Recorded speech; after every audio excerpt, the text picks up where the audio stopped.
Saludos, soy Antonio Rentero y voy a compartir con vosotros un taller en 3 entregas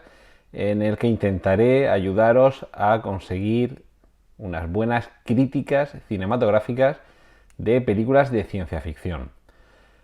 Creo que lo fundamental para poder hacer una crítica, además de tener un criterio formado y por supuesto haber visto la película no una, sino a lo mejor un par de veces,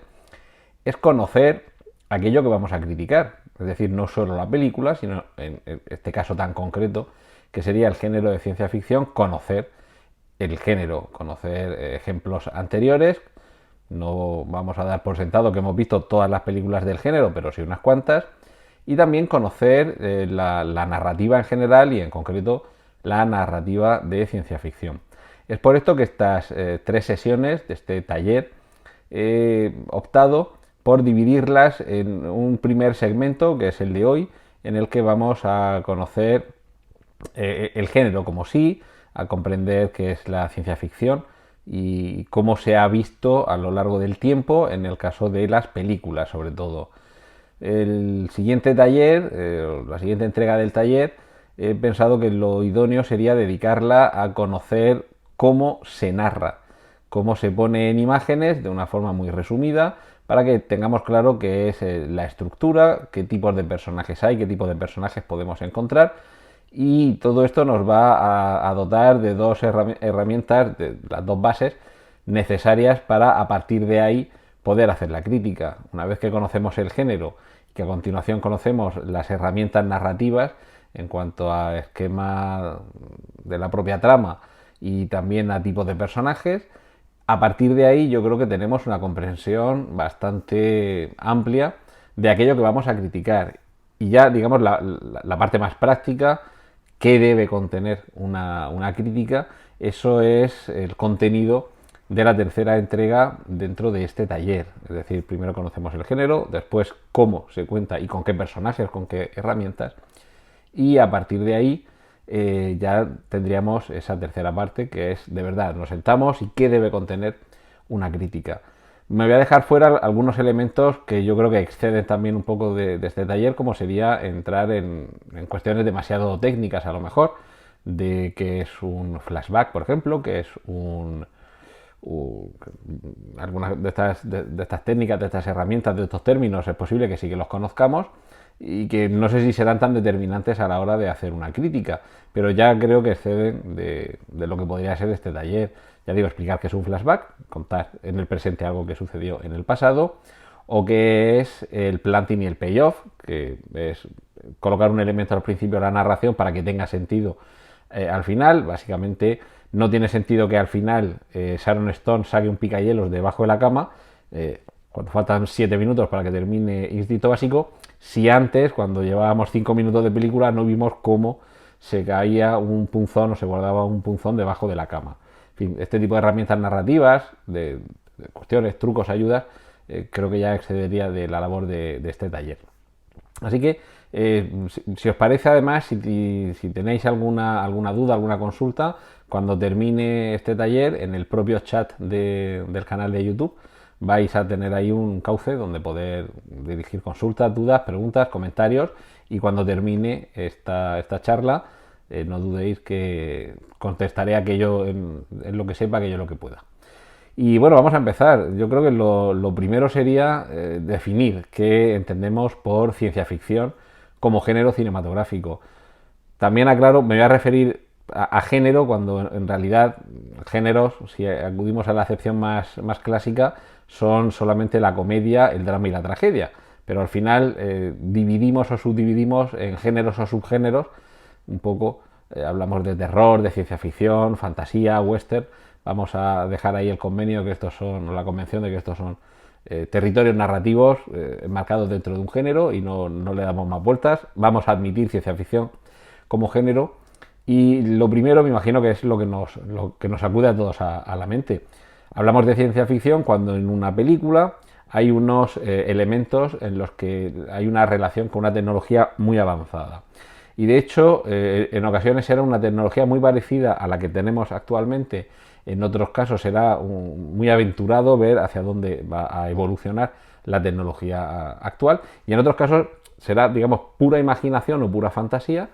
pero siempre con un pozo científico que más o menos nos lo dote de cierta credibilidad técnica. Esa base científica debe tener un sustento más o menos real y coherente, aunque en algunas ocasiones sí habrá algunos momentos en los que dejaremos que la imaginación corra libre, más que nada por necesidades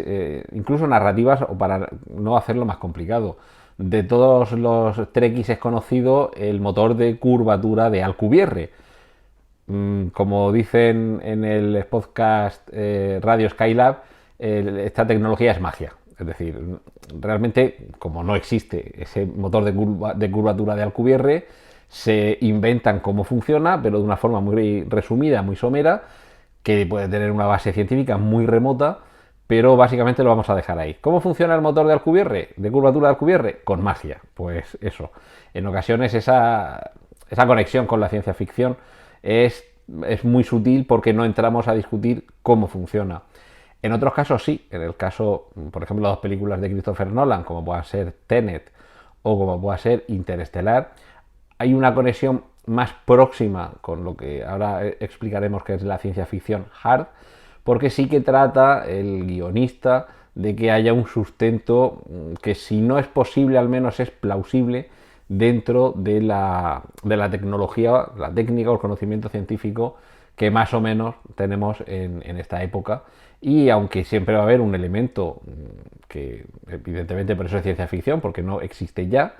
se tratará de dotarlo de la máxima credibilidad para que parezca lo más real posible. Y también es cierto que en el caso de la ciencia ficción no basta simplemente con que haya elementos de técnica o tecnología o ciencia muy avanzada. Tiene que haber un sentido para que esos elementos estén ahí. No basta con que haya rayos láser o viajes en el tiempo.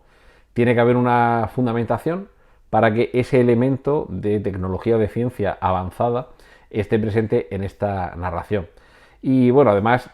ese cambio que presupone esa tecnología, tanto en la ciencia como en la sociedad, tienen que ser determinantes. En ocasiones va a ser un telón de fondo para narrar una historia, pero en cualquier caso esa historia, si le elimináramos ese elemento, cojearía un poquito. Y bueno, en ocasiones sí que será ese elemento científico, innovador, disruptivo, el elemento que haga que todo gravite en torno al mismo. En una ocasión será la máquina del tiempo, en otra ocasión será una tecnología de antimateria, y sí que habrá veces que esa tecnología precisamente sea el núcleo fundamental de la narración.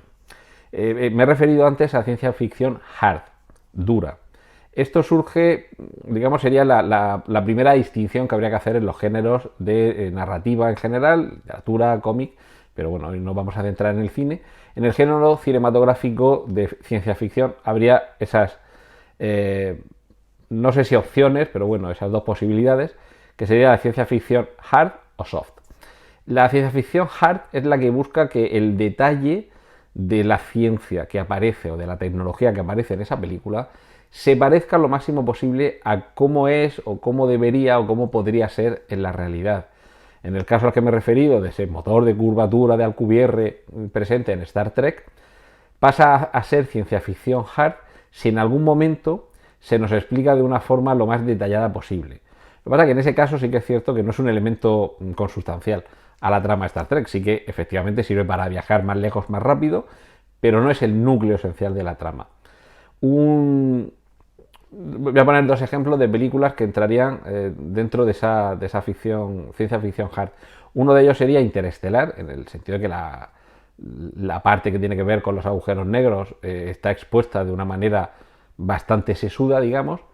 Y hay otro ejemplo, una película que se llama Primer, como suena en español, Primer, que es quizá la película en torno a los viajes en el tiempo que está más próxima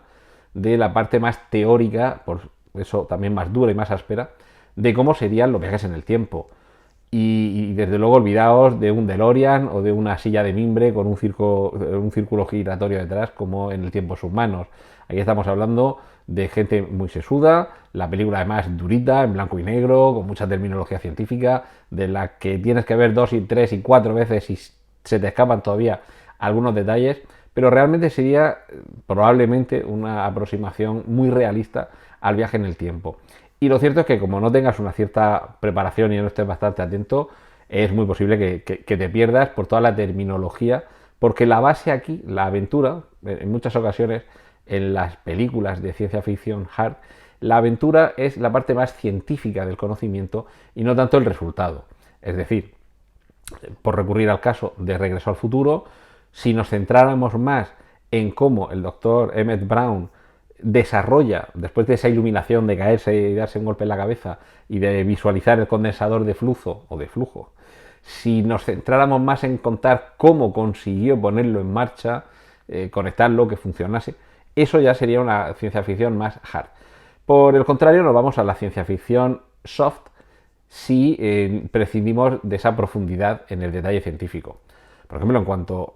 por cerrar ya el capítulo de ciencia ficción hard, en el caso de Interestelar, el agujero negro Gargantúa que aparece en esa película, sí que es verdad que cuentan también con un asesor científico de la talla de Kip Thorne,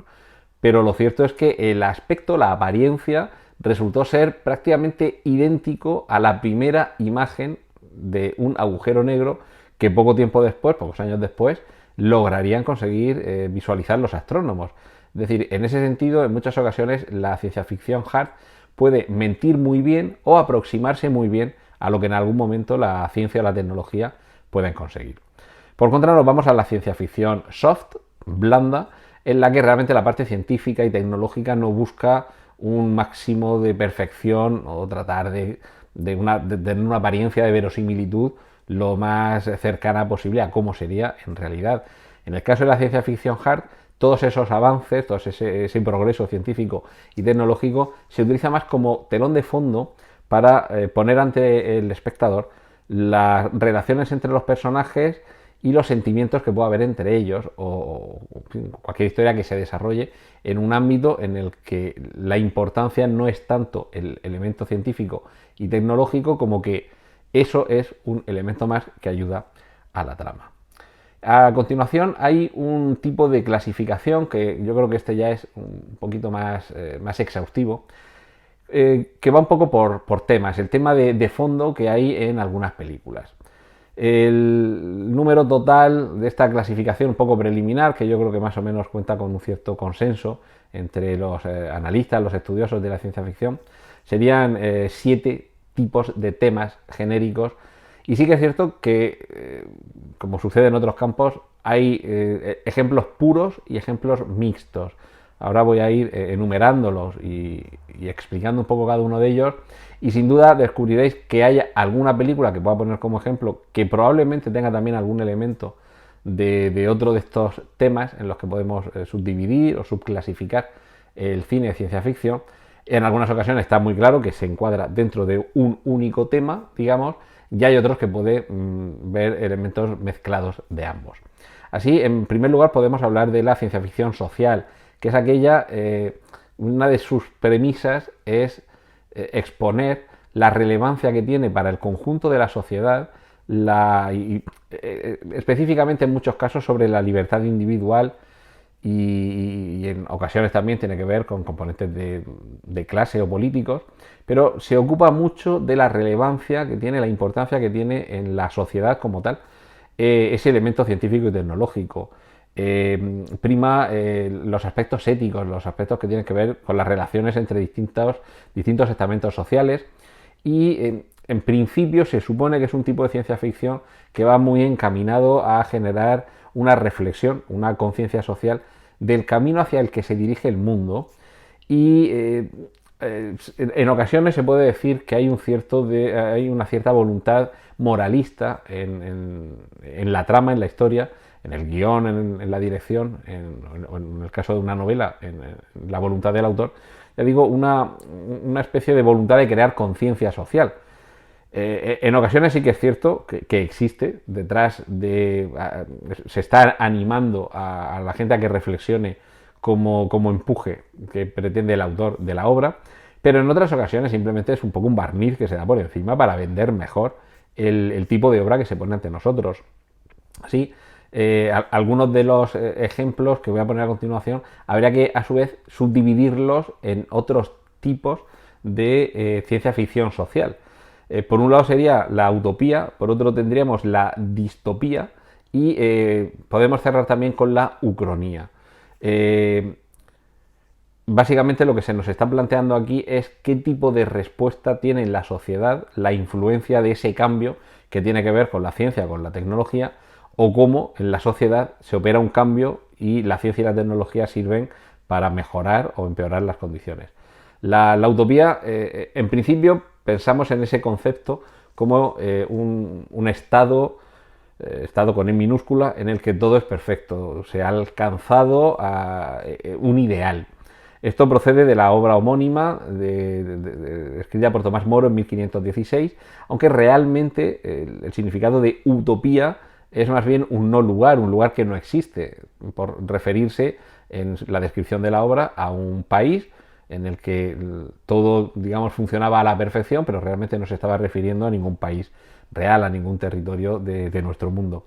Pero claro, lo cierto es que esto se ha tomado como ejemplo de ese mundo futuro al que se aspira, en el que todo sea perfecto, y si acudimos a lo que dice el diccionario de la Real Academia de la Lengua Española, utopía sería un proyecto deseable pero irrealizable. Como vemos, ya tenemos aquí un conflicto en el que el mundo de la ciencia ficción cinematográfica ha pasado y ha pisado en más de una ocasión. Tratar de conseguir la perfección y no lograrla. En este sentido, hay algunas películas en las que esa perfección se puede tratar de buscar por diversos medios relacionados con la tecnología y con la ciencia. Uno de esos ejemplos podría ser Gattaca. Se nos plantea un tipo de sociedad en el que hay un avance científico que permite que no haya enfermedades, que se puedan reducir determinadas tendencias agresivas, por ejemplo, y que todos, hombres y mujeres, seamos genéticamente perfectos, pero también veremos que ese mundo utópico tiene sus sombras. En ocasiones, cuando tenemos una utopía en una película de género de ciencia ficción apartado social, lo que veremos es que en esa utopía hay unos fallos y entonces es donde pasaríamos, si ese fallo es extremo, a lo que se conoce como distopía, que sería lo contrario, es decir, en lugar de aquello deseable pero irrealizable, es más bien aquello que se ha realizado y es más bien poco deseable. Habitualmente se coloca como malo de la función, en el caso de las distopías, o bien a gobiernos totalitarios o a conglomerados empresariales que tienen un poder desmesurado sobre los individuos y sobre la sociedad, anulándolos a los primeros y esclavizando o subyugando a los segundos. El ejemplo más clásico es la novela 1984 de George Orwell, que se titula así, por cierto, porque se escribió en 1948, simplemente dio la vuelta a las dos últimas cifras del año, y en la que se nos plantea una sociedad totalitaria que hoy podríamos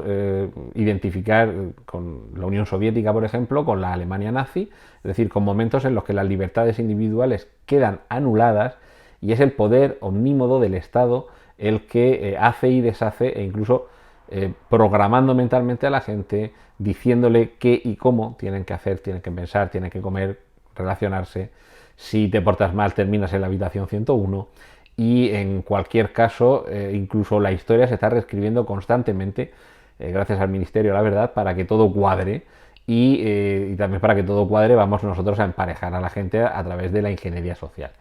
Pues bien, este ejemplo de distopía lo hemos visto en multitud de ocasiones en series de televisión, en novelas y por supuesto en el cine, y algunos de los ejemplos más paradigmáticos serían Fahrenheit 451, basada en la novela homónima de Ray Bradbury, un mundo en el que los libros se queman y las brigadas de bomberos acuden allá donde se descubre un libro para quemarlos. Y tenemos a hombres libro, a mujeres libro, que han memorizado una obra literaria y ya han perdido su individualidad para adoptar la identidad de esa obra que tienen memorizada y que es la única forma de conservar, porque todos los libros se queman. Como vemos, un futuro terrible y que en algunos casos,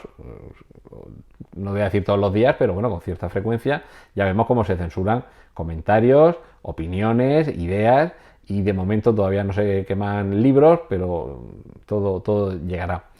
Hay otras películas que inciden en estos mundos, todo lo contrario de ideales, desde la película Cuando el destino nos alcance, aquella película protagonizada por Charlton Heston, que si no la habéis visto todavía no os voy a desvelar el final, pero todo está relacionado con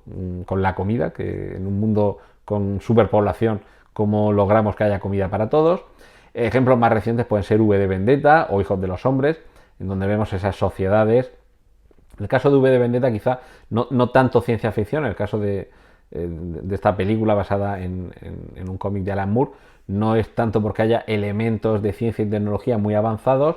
pero sí que hay esa voluntad distópica de presentarnos un futuro en el que precisamente también la tecnología, aunque dispongamos hoy de ella, ya predispone a ese control de la sociedad. Películas como Nunca me abandonen, Los Juegos del Hambre, Divergente, todas ellas películas en las que vemos cómo hay una sociedad tecnológicamente avanzada y además una sociedad, creo que terrorífica, por las consecuencias que tiene para quienes viven sojuzgados por ese estado opresivo que hay ahí. Y como ucronía, esto se refiere a un momento en el que, digamos, la línea temporal cambia a partir de un acontecimiento muy concreto, que si en lugar de haber tenido lugar de una forma hubiera tenido lugar de otra, cambiaría toda la historia. El ejemplo más clásico es si matas a Hitler o si no matan a Kennedy.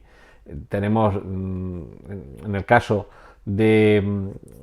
qué es lo que sucede cuando cambias o no cambias algo en el pasado. En los últimos tiempos hemos visto el universo cinematográfico Marvel como en sus últimas películas de los Vengadores ha entrado en ese juego. Evidentemente la referencia clásica es Regreso al futuro,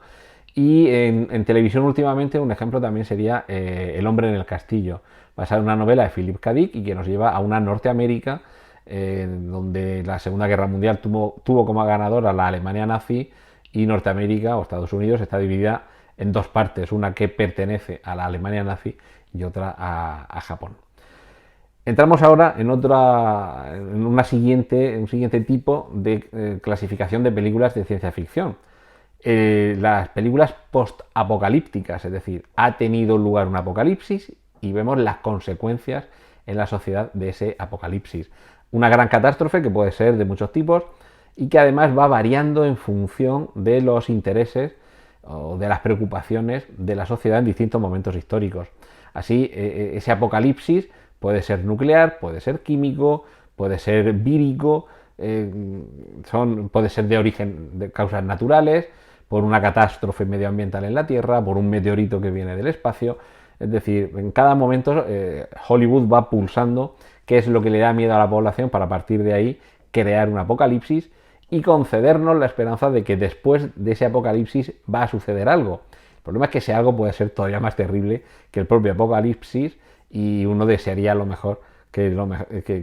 haberse quedado y no tener que vivir esas consecuencias. Ese gran desastre que lo cambia todo, que lo trastoca todo, da lugar a una sociedad en la que todos los valores y evidentemente el funcionamiento en sí de la sociedad ha cambiado. Ejemplos clásicos: Mad Max, Waterworld, 12 monos, Guerra Mundial Z. En el caso ya de series de televisión podemos hablar de Walking Dead. Y en los últimos tiempos, más allá de Terminator y de sus diversas versiones, con La carretera o con el libro de Eli hemos visto un poco esa parte menos grandilocuente, más cercana al individuo, a la supervivencia, a ese día a día y a qué consecuencias tiene en la vida cotidiana de alguien que ha sobrevivido a lo que sea que haya sucedido antes. Porque, por ejemplo, en el caso de La carretera, no se nos llega nunca a explicar qué es lo que ha pasado. No sabemos si ha sido una guerra, un virus, un invierno atómico, un invierno nuclear o un meteorito que ha caído y que se han acostado las cosechas. No lo sabemos. Quizá uno de estos ejemplos, que ha tenido 3 versiones cinematográficas a lo largo del tiempo y ninguna de ellas ha conseguido, creo yo, captar a la perfección la esencia de la novela original, si acaso la primera versión, es las 3 adaptaciones que hay de Soy leyenda de Richard Matheson. Una en blanco y negro con Vincent Price, que quizás sería la más cercana al mensaje real del título, o sea, ese título tiene una explicación, y El último hombre sobre la Tierra, y la última versión, Soy leyenda, con Will Smith, la de Charlton Heston, el último hombre vivo, y la de Will Smith seguramente sean las que más cercanas tenga el espectador y ahí sabemos qué es lo que sucede después. Y en ocasiones ese apocalipsis es casi lo de menos en comparación con lo que viene después. Tercer grupo de clasificación de películas de ciencia ficción, la ciencia ficción militar. Aquí sobre todo lo que tenemos es una preponderancia del elemento bélico y armamentístico, cómo será la guerra en el futuro. En muchas ocasiones el espacio es el lugar por excelencia para llevar a cabo esa guerra futura, esa guerra de ciencia ficción. Uno de los ejemplos clásicos, Aliens, la segunda película de la saga dirigida por James Cameron, y por supuesto Starship Troopers, una película dirigida por Paul Verhoeven, basada en una novela de Robert A. Heinlein, que unos califican de fascista y otros de antifascista en función de cómo entiendas el mensaje, de si crees que Robert A. Heinlein se estaba creyendo lo que estaba explicando o si haces caso a Paul Verhoeven, que más bien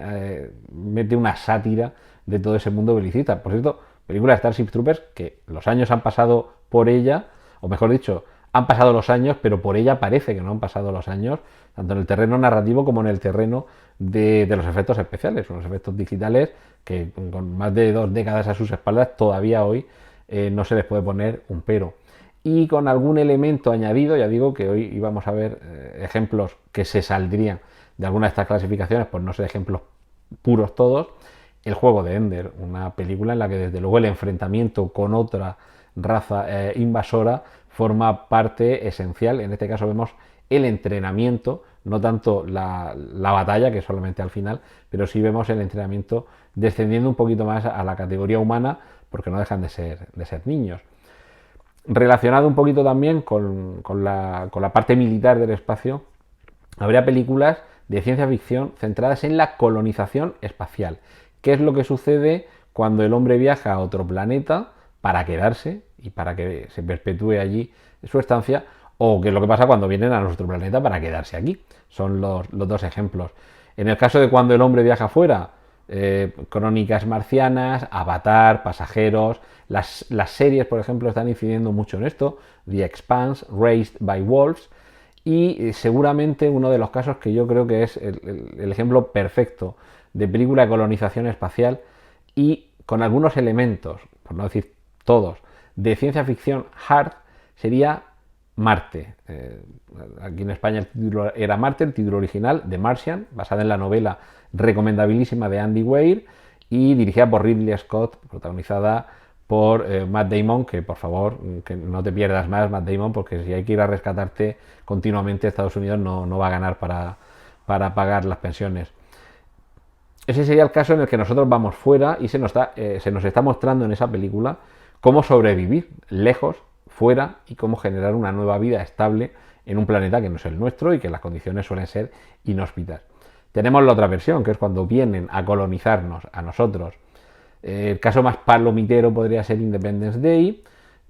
La Guerra de los Mundos, basado también en novela de H.G. Wells, con 2 versiones, una a mediados de los 50, otra más reciente de Steven Spielberg. Y luego otra película que tiene también tres versiones, como puede ser La invasión de los ladrones de cuerpos, La invasión de los ultracuerpos o Invasión, la misma historia, esas vainas que proceden del espacio exterior, que adoptan el aspecto de un ser humano y que poco a poco nos van suplantando. Tenemos La llegada, por ejemplo, película de Denis Villeneuve, que nos muestra cómo podríamos comunicarnos con alguien que llega, con una inteligencia que llega de otro planeta. Es sin duda una película, cuando hablaba antes de ciencia ficción hard, podríamos entender que nos referimos solamente a las ciencias técnicas, pero en este caso sería una película para filólogos y filósofos. ¿Cómo seríamos capaces de comprender el lenguaje de una civilización alienígena? Ese es el tema que propone esta película. No es un tema fácil, desde luego, pero bueno, a pesar de en algunas ocasiones estos temas, digamos, más sesudos o más profundos, se pueden disfrutar exactamente igual las películas, y sí que habría que tener claro, en el caso de una película como esta, como La llegada, si hay una cierta fundamentación, una base plausible, sólida, para sustentar ese discurso que se hace en la película en cuanto al conocimiento y al lenguaje, cómo se puede intercambiar entre no 2 razas, sino dos especies tan distintas. Otra película que tiene también varias versiones, La cosa, el enigma de otro mundo, también basado en la literatura. Hay alguien ahí fuera, creo que se llamaba el relato original, y en este caso una base en la Antártida que descubre un cuerpo, perdón, una nave espacial en la que hay un cuerpo y ese cuerpo va a despertar de su letargo congelado y va a empezar a complicarlo todo. Aquí lo que tendríamos sería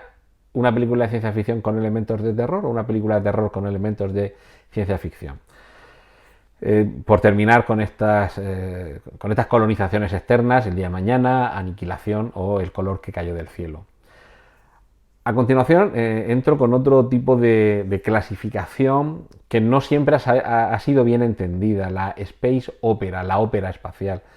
Ópera en el sentido de historia grandilocuente, en el que hay elementos que tienen que ver con la ciencia ficción, en algunos casos con la fantasía,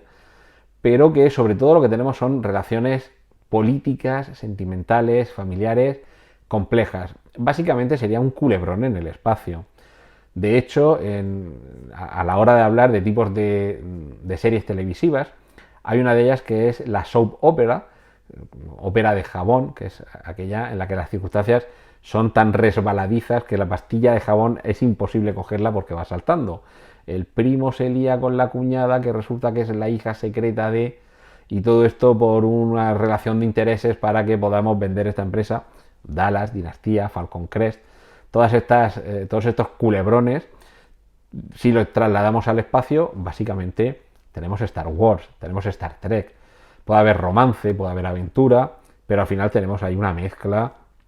que tiene que ver mucho con los sentimientos de los protagonistas. En el caso de Flash Gordon, también es una película de aventuras, una película con elementos de ciencia ficción y con elementos de ópera espacial, en el sentido de que hay relaciones complejas entre los protagonistas, atracciones, desatracciones, y eso forma parte del juego de la trama de la película, que por cierto, tiene que ser también sólido, nos lo tenemos que creer. Si tiene que funcionar bien esto, nos tenemos que creer que esos sentimientos existen, aunque sea en ese trasfondo de naves espaciales y viajes en el espacio.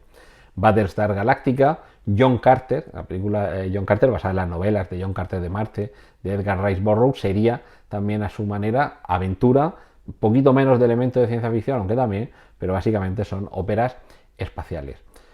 Vamos cerrando ya los tipos de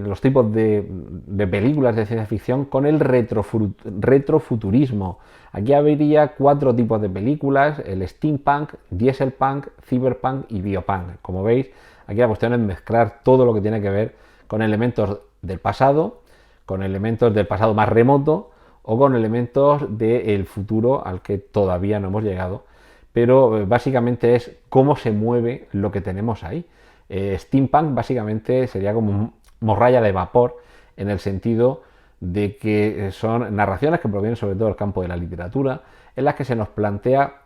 qué es lo que hubiera sucedido si en un pasado remoto, pasado victoriano, decimonónico o de principios del siglo XX,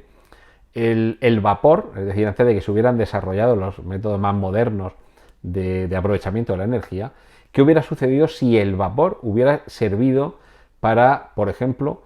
como en el caso de Robur el Conquistador, la novela de Julio Verne llevada también al cine, hubiera un ingenio volador, una especie de helitransporte de S.H.I.E.L.D. en Los Vengadores,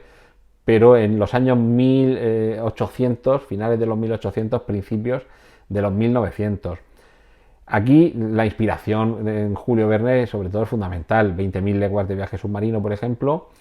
o de H.G. Wells, El tiempo submanos, La máquina del tiempo. Pero también de manera más reciente, obras que no tienen mucha antigüedad, pero sí que nos remiten a esa época temporal, como puede ser la serie de televisión La materia oscura. La cuestión es ubicarnos en un pasado en el que la fuerza del vapor podría haber hecho posible ingenios que ni siquiera hoy, con la energía atómica, podríamos tener volando sobre nuestras cabezas. Si avanzamos un poco, si dejamos atrás el diésel, perdón, el vapor y nos vamos al mundo del diésel, épocas entre la Primera y la Segunda Guerra Mundial, tendríamos lo que se denomina dieselpunk o dieselpunk, que avanza un poquito sobre ese steampunk cambiando la forma de energía. Aquí tendríamos realmente muy pocos ejemplos, pero quizá algunos muy de friki y desde luego con un gusto, no voy a decir que no sean profesionales, pero casi más amateur, casi parece fanfiction muy desarrollada. Sky Captain y el mundo del mañana, Iron Sky, nos están situando en una época en la que pueden convivir los cascos de cuero, porque ni siquiera existe todavía el plástico para los cascos, con robots gigantescos o con naves que llevan a los nazis a esconderse en la cara oculta de la luna, nada menos. Y bueno, esa mirada al futuro, dejamos el pasado lo dejamos atrás, y dentro del retrofuturismo nos vamos a la mirada al pasado, el cyberpunk, como sobre todo la conexión de la mente y la máquina. Esto se debe sobre todo a William Gibson, el autor de la novela Neuromante o de Mona Lisa acelerada, que incluso, por ejemplo, con películas como Idoru ya anticipaba a lo que luego hemos visto en películas como Her, es decir, la atracción por un ser virtual, un ser que no existe en el mundo real. En Cyberpunk esa mirada al futuro la podemos ver en películas como Blade Runner, Johnny Mnemonic, Ghost in the Shell o, por supuesto, Matrix. Y finalizaríamos dentro de este apartado del retrofuturismo con el biopunk, es decir, la parte de la biología que anticipa lo que podría suceder en el futuro. Gattaca, Eva, La Isla, películas en las que un conocimiento un poco que tiene que ver un poco más con la medicina, la parte genética o la parte de programación de robots prácticamente inconfundibles del ser humano, cyborgs, o de cómo reemplazar mediante clones los órganos para aquellos que se lo puedan permitir. Y concluimos en esta clasificación de tipos de películas de ciencia ficción con un género que en sí mismo ha demostrado ser de los más atractivos a lo largo del tiempo: los viajes en el tiempo. Ya he mencionado un par de veces El tiempo en tus manos, Regreso al futuro, pero aquí tenemos 12 monos, La mujer del viajero en el tiempo, series como el Ministerio del Tiempo, y aquí personalmente uno de los ejemplos que suelo poner como película perfecta de viaje en el tiempo es Los cronocrímenes, que además es película española que tengamos de vez en cuando, en este caso con Nacho Vigalondo, ejemplos de buenas películas en las que además ese tema de ciencia ficción de fondo queda expuesto, yo creo que con la menor cantidad posible de errores, contradicciones e incoherencias, cosa en la que es muy fácil caer precisamente en las narraciones que tienen que ver con los saltos en el tiempo. Y por último, por encima, digamos, de todos estos tipos de películas de ciencia ficción, quedaría el tono en el que estamos contando esa historia. Tendríamos comedias, como puede ser La guía del autoestopista galáctico, películas de terror, Alien, La Cosa, y género detectivesco, películas como Minority Report o Blade Runner. Básicamente son una película de ciencia ficción, pero en el fondo, si pudiéramos despojarla de todos esos elementos de ciencia ficción y sustituirlos por otros que hicieran que la trama no se cayese, lo que tenemos, ya digo, de fondo son películas de detectives, historias de encontrar al culpable. Quiero terminar haciendo un repaso, voy a tratar de no extenderme demasiado,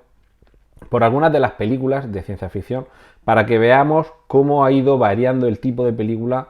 según la época. He dividido la historia de la ciencia ficción, estamos hablando de más de un siglo, estamos hablando de 120 y tantos años de películas de ciencia ficción, lo he dividido de la siguiente forma.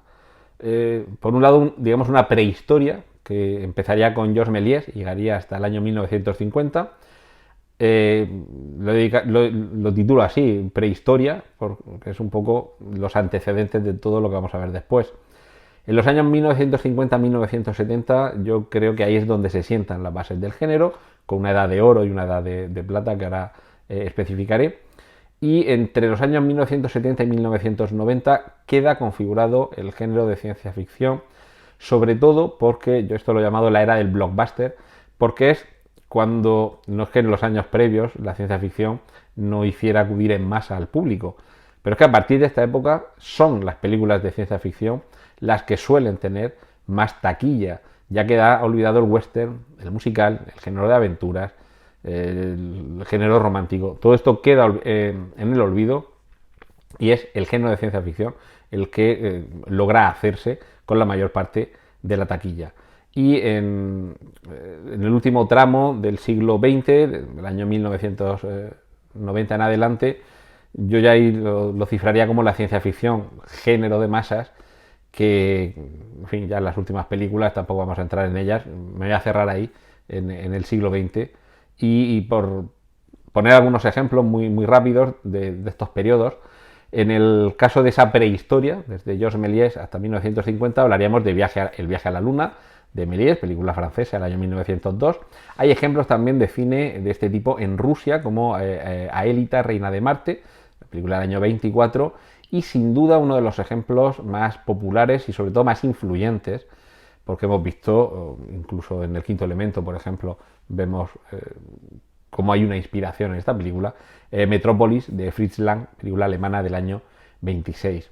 En la parte que ya tiene más que ver con el mundo del terror, tendremos El Doctor Frankenstein y El Hombre Invisible, películas ambas dirigidas por James Whale en los años 31 y 32 respectivamente, que configuran esa aproximación, hablaba antes de los géneros que se pueden mezclar, esa aproximación al género de ciencia ficción, pero con un tono en este caso de terror. Y ya ciencia ficción, digamos de la más clásica, en el año 1936 hay dos ejemplos que yo considero paradigmáticos. La vida futura, de William Cameron Menzies, y Flash Gordon, seriales cinematográficos, es decir, como una serie de televisión, pero que se proyectaba en vídeo. De hecho, la alargada sombra de Flash Gordon,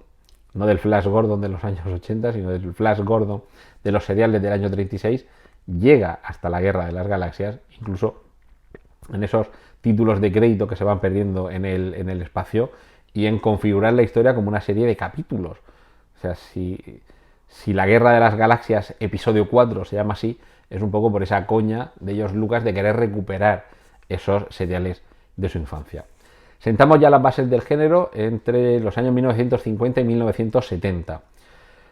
Lo divido personalmente en una edad de oro y una edad de plata. En esa edad de oro tendremos películas como Con destino a la luna, del año 50, El enigma de otro mundo, 1951, película que luego sería el remake por parte de John Carpenter como La cosa. Una película también, a continuación, creo que histórica, Ultimátum a la Tierra, película de Robert Wise del año 1951, que supone esa llegada del heraldo que viene a avisarnos para que, como dice la película, se nos dé un ultimátum para que no continuemos por el camino por el que vamos. Estamos en los inicios de la Guerra Fría, y es un poco el mensaje que en ocasiones quieren trasladar las películas, un mensaje a la sociedad, en este caso un mensaje para que tengamos un poco de paz y concordia entre nosotros, y además nos deja esa frase clásica de Clatu, Varada, Nicto, esas instrucciones para que el robot Gort no destruya la Tierra. El cine de ciencia ficción como espectáculo tiene también en esta década mucha importancia, en el caso de Cuando los mundos chocan o de Invasores de Marte y la guerra de los mundos, películas en las que, claro, con un diseño de producción espectacular para ese momento, ya digo, años 51, 53, que hoy en algunos casos lo veríamos un poco risibles, en otros todavía sigue asombrando la calidad y la capacidad con la que se podían hacer estos efectos especiales, maquetas, decorados, para hacer creíble lo que hasta entonces solo estaba en el mundo de la fantasía. Quizá uno de los ejemplos en este caso sea la película que menciono ahora, Planeta Prohibido, película del año 56, sin duda un espectáculo visual y además con una cierta inspiración, no vamos a decir basada, por supuesto, pero una cierta inspiración en La Tormenta, la última obra de William Shakespeare, y sin duda una de las películas más importantes de la historia de la ciencia ficción. Y qué decir a continuación de estas tres películas del año 56, 57 y 58. La invasión de los ladrones de cuerpos, El increíble hombre menguante y La mosca. Tres películas que asientan un poco algunas de las bases del género para películas que veremos posteriormente en remakes, que desde luego en algunos casos no vamos a decir que superan al original, pero desde luego están muy a la altura. Eso era, digamos, una edad de plata dentro de esa época, entre los años 50 y 70, perdón, una edad de oro, y ahora iríamos con una edad de plata. La resumo en unas pocas películas. Ya me he referido a El tiempo en sus manos, la adaptación de la novela La máquina del tiempo, y otra adaptación de otra novela, El último hombre sobre la Tierra. De nuevo vemos cómo se nos presentan esos ejemplos de lo que planteaba antes, de lo post-apocalíptico, que sucede después de que todo esto haya terminado. Si hemos visto El increíble hombre menguante, que es lo que sucede cuando alguien reduce su tamaño de manera involuntaria, En el año 1966, con Viaje alucinante, descubrimos qué es lo que sucede cuando la reducción del cuerpo, se hace de manera voluntaria, además con un propósito que tiene que ver, no me voy a extender mucho más, con salvarle la vida a una persona, es muy importante salvarle la vida, y es tan sencillo como meter una tripulación en un submarino, el famoso Proteus, introducirlo en el cuerpo humano ya reducido y que vaya al sitio donde tiene que ir a solucionar ese problema de salud de esta persona. Todo ello con unos efectos especiales que hoy han pasado 70 años y sigue siendo una delicia verlos, pero sobre todo ese recorrido por el interior del cuerpo humano. Es decir, en ocasiones, mencionaba antes Interestelar y cómo nos muestra un agujero negro antes de que la ciencia haya sido capaz de fotografiarlo. Aquí, en el caso de Viaje alucinante, se le muestra al gran público, antes de que sea posible meter una cámara realmente miniaturizada en el cuerpo humano, cómo somos por dentro, aunque evidentemente con unos efectos especiales y con unas representaciones que hoy pueden haber perdido su vigencia científica, pero que desde luego en ese momento, ya digo, año 1966, era lo más parecido que se podía conseguir a cómo sería estar de verdad dentro del cuerpo humano. Y concluyo con una película que ya he mencionado, Fahrenheit 451, del año también 66, el mismo año en el que se estrena El planeta de los simios. Una película que en principio, a estas alturas, se han pasado ya 54 años, no vamos a andarnos con avisos de spoiler, pero que solo descubríamos que era ciencia ficción al final del todo. Al principio era una historia de aventura de un cohete que se pierde, pero ya luego al final veíamos que realmente habíamos asistido no a un viaje espacial, sino a un viaje espacio-temporal. Y por finalizar esta etapa que sienta las bases del género, la película del año 1968 que yo creo que lo cambia todo. 2001, Una odisea del espacio, película de Stanley Kubrick, basada en un relato, El centinela, de Arthur C. Clarke, en la que no me voy a extender, pero creo que es el alfa y el omega, el antes y el después del cine de ciencia ficción, sin entrar en la siguiente era, que sería la era del blockbuster, con una primera etapa en la que todavía no se ha pegado ese zarpazo a la taquilla, películas que, por cierto, hacen todas ellas, las que voy a mencionar, estas 4 películas siguientes, hacen una referencia muy concreta a la crítica social. Estarían enmarcadas dentro de ese tipo de películas que he mencionado, que tienen que ver con la crítica social. La naranja mecánica, de nuevo Stanley Kubrick, año 1971, Cuando el destino nos alcance, ya he mencionado antes también, tiene que ver con la alimentación en un mundo superpoblado. Almas de metal, del año 1973, película que, por cierto, es la base para la serie Westworld que se está emitiendo en la plataforma de streaming HBO en estos últimos años. Su base está en esta película. Tiene que ver con el ocio mecanizado. Y terminamos con La fuga de Logan, que nos plantea problemas que tienen que ver con cuál es el límite óptimo de la vida del ser humano en sociedad. Y ahora sí, ahora entramos en ese momento en el que en las décadas de los años 70 y 90 la ciencia ficción se come la taquilla. Año 77, La guerra de las galaxias y Encuentros en la tercera fase. Año 78, Superman y Star Trek. Año 79, Alien. Aquí vemos una mezcla, ciencia ficción y terror. Años 79-81, Mad Max y Mad Max 2. Y en el año 1982, Tron, E.T. y Blade Runner. Fijaos con estas 3 películas, qué 3 tipos tan distintos de películas de ciencia ficción, y además todas ellas grandes éxitos en taquilla y a su manera, cada una de ellas en su apartado correspondiente, revolucionarias. Terminaríamos esta etapa, en los años 70 y 90, con el momento en el que comienza la ciencia ficción del futuro. Y sobre todo comienza con nuevos efectos especiales. La técnica está ya tan depurada, además llegan los primeros... llegan las últimas películas en las que no hay todavía efectos digitales. En Tron había efectos hechos por ordenador, pero estas serán las últimas grandes películas de ciencia ficción donde los gráficos generados por ordenador todavía no están presentes. Año 84 con Terminator y Dune, año 85 Regreso al futuro, para muchos el guión perfecto, La mosca, Depredador, Robocop, Akira, el mundo de la animación, y con Abyss de James Cameron es cuando empezaría esta última etapa, muy breve, hasta llegar a la actualidad, hasta llegar al final del siglo XX, que ya abriría el paso al cine que tenemos hoy, el cine de la actualidad. Películas en las que la aventura, la ciencia ficción y los efectos digitales por ordenador están indisolublemente unidos. Parque Jurásico en el 93, Independence Day en el 96 y sin tanto efecto digital, pero sí anticipando también una de las corrientes del cine de ciencia ficción, Cube, de Vincenzo Natali. Todo esto ya dejaría la puerta preparada para que quien cruce por ahí sea Matrix de entonces hermanos, hoy hermanas Wachowski, una revolución completa con una influencia que todavía perdura en el cine, en la publicidad, en la música, en la estética, enmarcada dentro de esa corriente cyberpunk y con unos efectos especiales completamente revolucionarios, tanto prácticos como digitales. Matrix, en el año 1999, cierra la puerta del siglo XX, abre la puerta del siglo XXI,